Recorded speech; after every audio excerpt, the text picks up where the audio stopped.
आज के इस वीडियो में हम सीखेंगे कि स्वर्ण प्राशन के लिए दी जाने वाली स्वर्ण प्राशन ड्रॉप्स किस तरीके से तैयार की जाती हैं।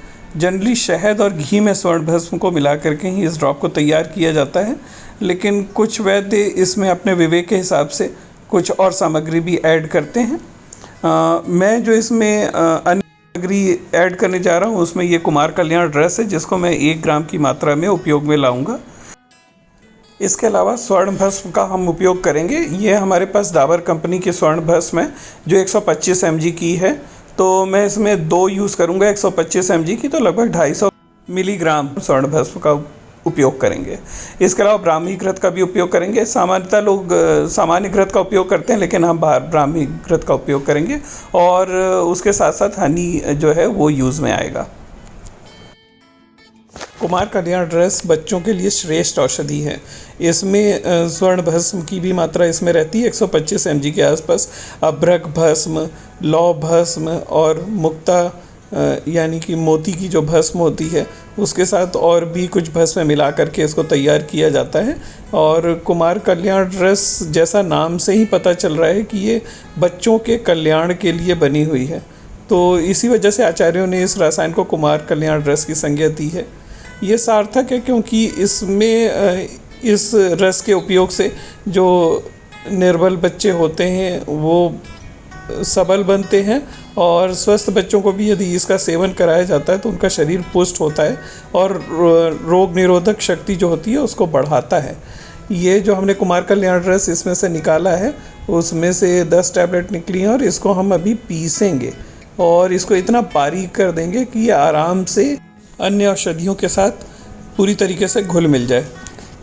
कुमार कल्याण रस बच्चों में निर्बलता को दूर करता है और रोग की भयंकर से भयंकर अवस्था में भी शक्ति का जो होता है उसके रक्षण करता है। कितने ही बच्चे जो होते हैं बहुत कृश होते हैं या बहुत ज़्यादा कमज़ोर होते हैं, ऐसे में कुमार कल्याण रस का सेवन खाली करा देने से ही रोग प्रतिरोधक क्षमता जो होती है वो सबल बनती है और बच्चे जो होते हैं वो निरोगी और बलवान हो जाते हैं। एक उत्तम रसायन के रूप में कुमार कल्याण रस को हम उपयोग में लाते हैं और इसलिए शारीरिक रक्षा के लिए इसको प्रयोग किया जाता है बच्चों का प्रतिरोधक क्षमता बढ़ाने के लिए। इन टैबलेट्स का हम लगातार मर्दन करते रहते हैं और इसको सूक्ष्म से सूक्ष्म भस्म बनाने का इसका प्रयास करते हैं कि जितनी सूक्ष्म से सूक्ष्म औषधि जो है वो हो जाए। तो इसको लगभग मैं 15 से 20 मिनट तक इसका मर्दन करते रहेंगे लगातार, ताकि ये एकदम बारीक कणों में हमें उपलब्ध हो। लगभग 20 मिनट तक इसका मर्दन करते रहने के बाद ये अपने सूक्ष्मतम रूप में आ गया है और एकदम बारीक पाउडर के फॉर्म में हमें प्राप्त हो रहा है। अब हम अपनी दूसरी औषधि जो स्वर्ण भस्म है उसको भी उसके बॉक्स में से निकाल लेते हैं और इसको निकालने में एक चीज़ का बहुत ज़्यादा ध्यान रखते हैं कि ये जो होती है बहुत कॉस्टली औषधि है और बहुत ही अल्प मात्रा में होती है। इसकी पैकेजिंग भी देखिए कितनी सेफ्टी के साथ इसको दिया जाता है, तो इसको निकालते वक्त ध्यान रखेंगे कि बहुत ही अल्प मात्रा में है। तो बहुत देखिए, ये देखिए 125 mg बस इतना ही ज़रा सा होता है। तो हम अपने दोनों पैकेट्स में से निकाल करके और इसको इसी भस्म के अंदर कुमार कल्याण रस जो हमने पहले पीस रखा था उसी में डाल देते हैं। इसके बाद इस कटोरी को जिसमें औषधि रखी है इसको वेइंग स्केल पे मैं रख देता हूँ, क्योंकि अब इसके अंदर हम शहद डालेंगे और शहद को हमें 50 ग्राम तक डालना है इसके अंदर। और उसके लिए वेइंग स्केल से हम एग्जैक्ट मात्रा में जो इतना शहद लेना है उतना शहद ले सकते हैं, क्योंकि मेरे पास ये लगभग 100 ग्राम की बॉटल है, तो इसमें से आधा हम लेंगे मेज़र करके, लगभग 50 ग्राम। और इसका भी मर्दन वैसे ही करेंगे जैसे हमने कुमार कल्याण रस को लगातार मिलाया था और कुमार कल्याण रस को पीस करके उसका बारीक चूर्ण किया था। उसी तरीके से जो शहद में भी इन औषधियों को इतनी देर तक फेंटते रहना है और एक ही डायरेक्शन में चलाना है। हमें ध्यान रखना है कि एक ही डायरेक्शन में हम इसका मर्दन लगातार करेंगे और जब तक इसके लम्स ख़त्म नहीं हो जाते और सारी औषधि जो है वो पूरी तरीके से उसमें मिल नहीं जाती है, तब तक हम इसको लगातार मिलाते रहेंगे।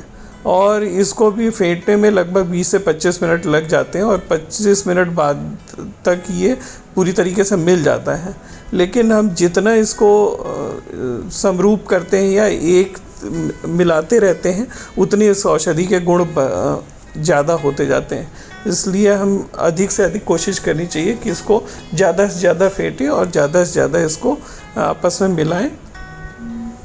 जब तक मैं इन औषधियों को मिला रहा हूँ तब तक आपको स्वर्णप्राशन के लाभ के विषय में जानकारी दे देता हूँ कि इस स्वर्णप्राशन से किस तरीके के लाभ होते हैं। तो रोग प्रतिरोधक क्षमता तो मैंने पहले ही बताया कि रोग प्रतिरोधक क्षमता बच्चों की बढ़ती है और संक्रमण को दूर करती है। बच्चे जो होते हैं वो बैक्टीरियल इन्फेक्शन और जो वायरल इन्फेक्शन होते हैं उनसे बहुत ज़्यादा उनसे बचाव होता है। उनकी एकाग्रता बढ़ती है और याददाश्त जो होती है वो तेज़ होती है। तो बच्चों के जो अध्ययनरत बच्चे हैं, पढ़ाई कर रहे हैं, उनके लिए बहुत ज़्यादा उपयोगी रहता है। बोलने, सुनने व देखने की क्षमता में भी वृद्धि होती है। पाचन तंत्र बच्चों का जो रहता है वो बढ़िया रहता है और त्वचा की रंगत को भी निखारता है। मांसपेशियों और हड्डियों को भी मजबूत करती है और हार्ट मसल्स को भी शक्ति देती है और ब्लड सर्कुलेशन को भी ड्रॉप्स लेते रहने से मदद मिलती है। स्वर्णप्राशन एक प्राचीन औषधि है और संस्कार है। स्वर्णप्राशन संस्कार का उल्लेख जो है कश्यप संहिता और सुश्रुत संहिता में भी है। यह प्राचीन समय से ही चला आ रहा है। लगभग 25 मिनट मर्दन करने के बाद इसको फिर से हमने वेइंग मशीन पे रख दिया है, क्योंकि इसके अंदर अब हम जो ब्राह्मी घृत है उसको डालेंगे।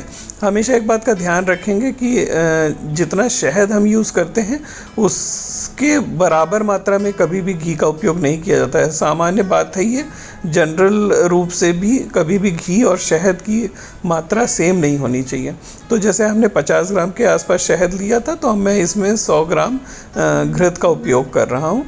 तो क्योंकि ब्राह्मी घृत जो है ये अपने आप में एक कंप्लीट औषधि है और मस्तिष्क से रिलेटेड जितने भी प्रॉब्लम्स होती है उसमें बहुत अच्छा इसका रिज़ल्ट है। तो इसको मैं 100 ग्राम के आसपास यूज़ कर रहा हूँ और इसको भी 100 ग्राम डाल करके इसको भी उसी प्रकार से फिर से हम मर्दन करेंगे जैसा हमने मर्दन पहले स्वर्ण भस्म को और कुमार कल्याण रस को शहद के साथ मर्दन किया था। उसी प्रकार से इसको भी 100 ग्राम डालने के बाद इसका भी मर्दन किया जाएगा और लगातार उसके भी मर्दन में लगभग आधे घंटे का समय इसमें भी लगेगा और हमेशा एक ही डायरेक्शन में हमें मिलाते रहना है।